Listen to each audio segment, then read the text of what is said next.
She starts in my business and I have 8 AI employees.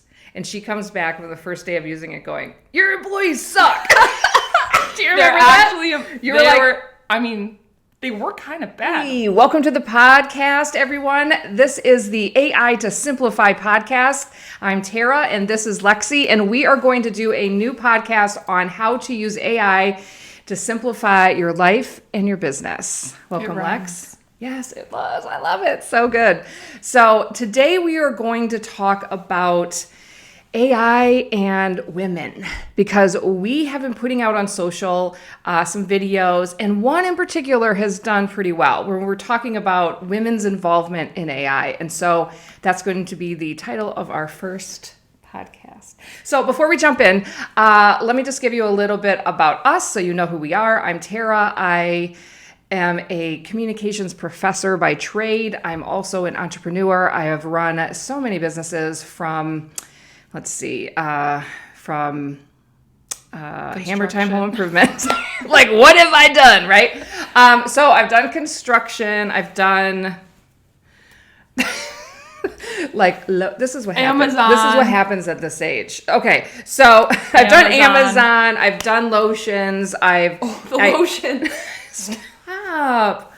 Okay, so so these are the businesses that I have done, and I'm currently running a consulting business where I help people move to New Zealand. So plug, if you want to move to New Zealand, come talk to me. Gal.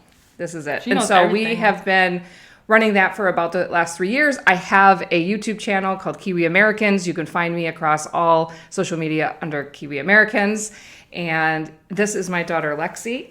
And I'll let you tell a little bit about yourself. I'm Lexi. I'm 23. I graduated college last year, biomedical science. Now I work in a lab, but I also work part-time for her little New Zealand business where we've really started to use AI to take over the whole thing. And diving into that has been so eye-opening for both of us. For both of us, yeah. It's insane the amount that you can use AI for. And every day we're learning something new and realizing, and it's getting better every day. So we want to share it with you guys because it's too good. It's too good. And I don't think, so this is kind of where this started, is that so obviously AI, we just feel like the whole AI world is dominated by males. And it's obvious because it's in the tech field and it's all very technical and it's technology. And so it makes sense that it is.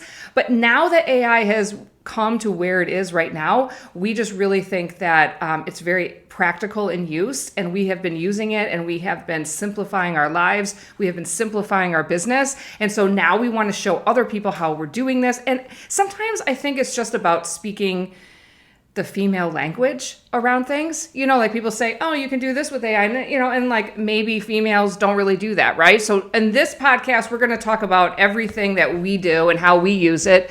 And nobody is an expert on AI. Okay, so if anybody is out there and they're saying, hey, I'm an expert on AI, what gives you the right to talk about this? No, because it has not been around a very long time. Nobody is an expert. It is constantly changing. Right? We use it every single day, all the time, and we buy so much software, test it out, use it, see what we like, see what we don't like, and we still cannot keep up. I feel like there's a new software that comes out no one can keep up. No one can keep that's up. Great for everyone because everyone can get ahead. No matter who you are, you can get ahead because there's no one that knows everything. It's perfect. It's a perfect time. It's the perfect time. You guys, it is a great time to be alive. It is a great time to be able to be involved in these things. And so many people, let's just talk about the fears around it first. So many people have fears around AI. It's going to take over their job. It's, robots are going to come in. It's valid because it's going to take a lot of jobs, but you don't need to be afraid. I think use that fear as fire under your butt to start learning it. Yes. And to get ahead of everyone else. No one else is learning it. They're all scared too. Yeah. Learn some AI stuff, get ahead, and then, be future proof. Okay, so here's 2 things how I would look at it is, number 1, it is going to take most jobs. Okay, if you look at the top AI companies that were literally created with exclusively AI, they have 30 or less employees, and they're a $30 billion company. Okay, so It's just going to look different in the future. What jobs or however we talk about things will look different. So I don't think that we need to be afraid of it. I just think that we need to be adaptable to that being different. And then also, I just think that just stop sticking your head in the sand. Like, get out there, try it, see what it is, understand it. Because unfortunately, I don't like how people make opinions about it or thoughts about it because they read headlines, they read scary stories. Or based on like how they tried ChatGPT 2 years ago and it was terrible. Oh my gosh. And they still have that in their mind. Like, it doesn't work. It can't generate fingers on a hand in a picture, but it can do all of that now. And it's so different to what it was. Real story about Lexi. She comes in, starts in my business. I have... You're like, what are you going to say? Okay, so she starts in my business and I have 8 AI employees. And she comes back on the first day of using it going, your employees suck. Do you remember that? They were kind of bad, don't you think? No, it was your input that was bad. Yeah, and that's the point. Literally just a few months ago, I didn't know how to like prompt the AIs. Right. I didn't know how to like write it correctly. It's not hard to learn, but you have to put in the time and just learn how to do it right because you won't get a good output without a good input. Correct. And so that was like, and she saw that and then she was like, and then like, I think it was like 3 days later, you came back with all these business ideas and was like, your employees are amazing. It's so funny. So I'm just saying it's just really real. It's just really real that like if you've used, like she said, ChatGPT years ago, like it's just about being a good prompt engineer. And so we are going to teach you all how to do that on this podcast. It is not hard. Anyone can do it. I know. And anyone. And we're going to talk about some tips and tricks and all of that. And don't be overwhelmed. Okay. So that's the other thing is like we mentioned, like you can't keep up and like don't be overwhelmed. Just know that the technology is moving quicker than anything we've ever experienced in the history of the world. Okay? So everyone's overwhelmed. We're like, oh, we can't keep up. Or like, I'm using a software to edit a video and then like, there's already a better one. This is what it's doing. And so we aren't trying to keep up. We're not trying to like, oh, this is all that you need to know for the next year. This is all you need to know for this week. No, yeah. That's how it's going to be. One thing we've learned is you have to just decide that you love to learn. Correct. You have to love to learn and just keep learning forever in this space. And I think that the tone that you need to take is accountability and adaptability. Like you need to be accountable for the fact that, hey, I haven't actually put the time in, okay? And stop making all these judgments when you haven't put the time in. But then also you have to be adaptable. You have to be willing to change, to try new things. It is frustrating. Like we're in the same boat as you. Like I learn a platform, I really love it. I'm using this software and now there's a better one and now I have to use it. Or the new AI comes out and I just figured out how to create this whole automation and now this AI just does it with me just saying one sentence. So these are the realities of AI. We're just like laying it out for you. But today we want to touch on specifically about AI and women and like what are some stats around it. So we looked into some of the stats around and these are a little bit older. I was trying to find newer ones, but I just wasn't getting anywhere. So if you have any newer stats, put them in the comments. We'd love to hear them. 22 to 28% of AI professionals are women. This is from the World Economic Forum of 2023. Also, women use AI tools have tripled since 2022. So good job. I love it. I'm not saying that women aren't doing it. I just don't see any, YouTube channels, social media of women talking about it. Like, how are you using it? How is it great? And so this was kind of our vision for this. And we're just really excited about this. We feel like, I think that my vision and Lexi's vision is to have like a community of women that come together, that share how they use things and tips and tricks, and nothing's going to last long. It'll probably be like what I use this week or this month, but we're here to help and we're doing that. So if you're interested in that community, we're going to put a little form that we don't have it figured out yet. We are just starting this journey, but put your information in there and we'll let you know when the community comes about. And also we want your input on what the community has and what it's going to do. And like, we want it to be for you. And we just think it's great because we love community and we love to be together and talk about things. And because even just on the social channels, like people are commenting how they're using AI is giving me ideas. And I was like, oh, and so that's where I'm saying, like, we just need to have a space where we can share ideas, can learn quickly. And it's just a little bit of a mindset shift when you're thinking about using AI in every situation. So, and we will be talking about that later. It is a shift. It is a shift. You'll realize that really quick. Really quick. You can't believe how much you don't think about using it. Okay, so those are some stats on women in AI.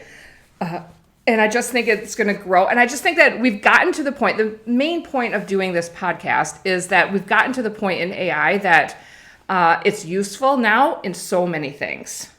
And I'm just afraid because of the words that are used to describe it out there that women don't realize how helpful it can be in their lives. So that's our goal, right?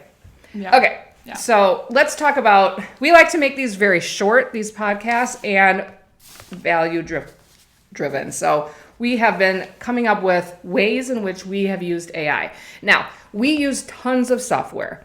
And we have very specific ways. The best ways to use AI are very specific, okay? But that's not what we're going to talk about today. We're going to talk about some very key ways that just in life, we're not going to talk about business yet, and how we have used AI in the daily life. So the first one that I'm going to talk about is I use it as a shopping assistant. Now, you can use any of the free AIs. And in the next episode, we're going to overview what we think are the top 3 AIs. But currently, if you have the most expensive ChatGPT, which is $200 a month, you do not need to have that one. But if you do, they have a program called Operator. And in Operator, literally you can watch it go out and surf the internet for any piece that you want. Well, you send a picture of something and it'll just do a whole table of where you can find it and their price and that sort of thing. Well, you can click through the website too. Yeah, you can watch buy it for you. Yeah, it can buy it for you. And so it can click through the whole thing. Now, can your free GPT do that? Yes. Okay. But getting to that output takes a lot more prompting and a lot more work. So all I'm saying is that the simplified, easy shopping for dummies kind of way of doing it. Mm-hmm. Okay. So if you want that. So, if you needed to buy a bunch of things, like maybe you're planning an event, and you needed to get all these resources, maybe you buy it for a month and you use it. It might be helpful. So that's what I do. I use, and it's been a process of, because we go to Amazon, right? We go to Google to go shopping, but it's been so good when I have used AI because it literally finds the best deal for me. And then the other thing is that if I use the AIs that know me, so you create GPTs, you create AIs that understand who you are, what you like, it actually synthesizes it to showing me only the things that I would actually like. It knows me. It learns. They know me. Okay, so that's one way that I use it. Why don't you talk about a way?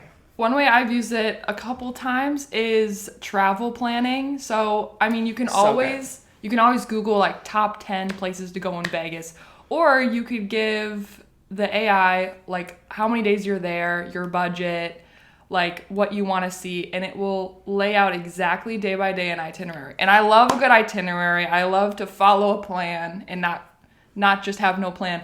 It can literally give you all the prices so you know exactly how much you're going to be paying. It can help you book it. It'll give you links to hotels. And then, food recommendations. It puts it all in one place. You can have a full itinerary made. And then, you can have it change things too. This is too expensive. Make it cheaper. It's really, really good at that. And there's, a couple apps that do it, but I use ChatGPT the most. Even just the free version. Really, really good at that. Oh, that's good. A couple things about that. I have two, I have one, I just can't help it. Okay, so the travel one that I used recently is it's really good at giving you events. You know how when you go into the city and you kind of want to know what's going on there, then you don't want to miss it. You don't want to go there and you're like, oh, I didn't know this was happening. I could have got tickets. You can't search every site. There's so many sites that ChatGPT will scrape all the info. Yes, and so don't forget about events. That's a really good one. The second thing I want to say, I just need to say a story. Okay. So 2 years ago, I was planning a trip to Europe and we're going to multiple countries with 10 or 11 people. And it's really, really hard because it's not set up to find hotels or Airbnbs for that many people. It was terrible. I think I spent 40 hours booking this and looking at everything. And then I thought about using ChatGPT. I was so mad, you guys, so mad. I put in where I wanted to go, what we were interested in, how many people, and it outlined exactly what I ended up booking. That's so annoying. I was in like 5 minutes, and I literally spent 40 hours. So see, here's an example of us just not thinking to use it because it's still so new. And I mean, that was 2 years ago, it was so accurate. And that was kind of my first vision as to how good it is, because I spent a lot of time, and then it literally pulled up every hotel that I ended up booking in every city. Like, it gave me like the top 3. And the fact that I did my own research and I looked at it and then found it, and I was like, that was better. So anyway, check it out for travel for sure. Okay, the other way that I have started using it is for fitness planning. So here's the thing, is I don't pay for a personal trainer, although it would be helpful because I'm kind of to that point where like I need someone to yell at me. Yeah. Do 5 more. Okay, because I'm not doing it otherwise. But I need to know exercises that are good for people my age, which we're not going to say it. And like what I'm going through, what I want to work on, and very specifics, and it comes out with the whole plan. Because if I don't go in with a plan, I'm just walking on the treadmill like this. I'm good. If I don't have a plan of like, I need to do this and I need to do that, and I could just have it on my phone and it's just right there. And there's just no excuse. There's no excuse for me to be doing the push-ups and the sit-ups, all the things that I love doing. And it'll plan a workout plan for you based on your goals. Like if you want to lose this amount of weight, or if you want to build muscle, or if like you can implement the meal planning in there too. It can make a whole plan for you. Oh, I know. It's really, really good. It's almost like too good. And then it comes out. And then, okay, so here's a little tip. Make sure you tell it to put in like a table format. Don't be afraid to like explain what format would be helpful to you, because unfortunately it gives out a lot of good information. It's pages and pages of words and we get like, okay, forget it. Right?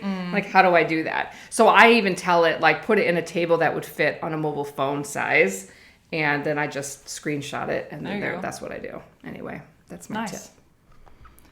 My turn? Another way I've used it a lot recently is, if you're in your 20s, or if you've ever been in your 20s, you're like confused with what you're doing with your life, not really sure. I use it as like a back and forth, like kind of reflection, like, where could I go? What could I do? And at the same time, kind of like a journal. I mean, I love to journal, but it takes so much time writing it. So you can voice journal. You can like speak it, and then it'll transcribe it all for you. And then it can even like kind of AI simplify what you're feeling and like kind of track that and like kind of help you along the way. So it's been almost like a therapist in a way. I saw one stat like literally yesterday that it's better than all the therapists in the world now. There's no therapist better than AI. And I was like, whoa, that's crazy. Like, whoa, ripped all the therapists, rip. But yeah, it's really good at that. And like you can, usually AI is like really agreeable with you. They're not going to disagree with you. So one thing I had to do was tell it, like in its instructions when I was setting up my ChatGPT, is don't be so agreeable. If you disagree with me, tell me and explain why. And I found that helped a lot, because it's not just that's interesting. It's not just like agreeing with everything you say and being like, you're so amazing. It actually is much more helpful at like, because you're not always right in your thoughts. Like it'll help you a lot more. I feel like I want it to be agreeable. Okay, well, I have a husband and teenagers, so nobody agrees with me. I want it to be like, yeah, you're amazing. Oh, well, I want to actually get somewhere. No, I understand what you're saying, but I just have enough of that already. Oh, yeah. Mom, you don't know anything. You have a 17-year-old daughter. Yeah. She keeps you in line. Fun. Okay. You have another one? Oh, okay. Yeah, I have one more. Okay, and we cannot leave this episode without talking about recipe generator, guys. Like, let me explain to you some situations. Very helpful. So if you want to do high protein, like you can even put how much protein that you want to have in every meal. If you want to have low carb, if you want to have gluten-free, whatever it is, you put all that in there in the prompt. And I also will tend to say, like, I'll create like a brain that where I just speak into it, because I don't want to type it all, of everything that I like. all my favorite foods, and so then that has that reference and that framework to come up with the recipes that I'm going to want. Another thing that I do is I'll just say, I get home, I have to make something. This is how it feels every day. It doesn't end. It doesn't end every day. Don't have kids, I'm hearing. Oh my gosh. Like you have kids and they're like babies and then they just are always there. And they always have to eat. Always. Anyway. Okay. So you can put what is in your fridge and it'll come up with meals using what you have on hand. And have you tried putting a picture of your fridge in? I haven't done that one. Does that work? I haven't done that. We should try it. No, because the reason why I didn't mention that one, because I think that's a software that you need to get in order to do that. So that'll be another episode where we'll actually review softwares that we use and the pros and cons of them. They're not all perfect. And so there's one thing that you're going to notice when you get into these AIs is that they're not perfect, but they are, just look at them as an assistant to you, as someone that's just making your life. Just look at it as like you're just walking around with a personal assistant. You have your own PA now. Always think to ask them. They just have different input, but that's all it is at this point. And so AI needs your expertise in order to give you good feedback. So yeah, that's another way that I use it, recipes. Okay, well, we don't want to make this too long for you. And so I hope that you enjoyed this. Please comment below and share us how you use AI in daily life or in business, or any questions that you have or ideas for episodes you'd like us to cover.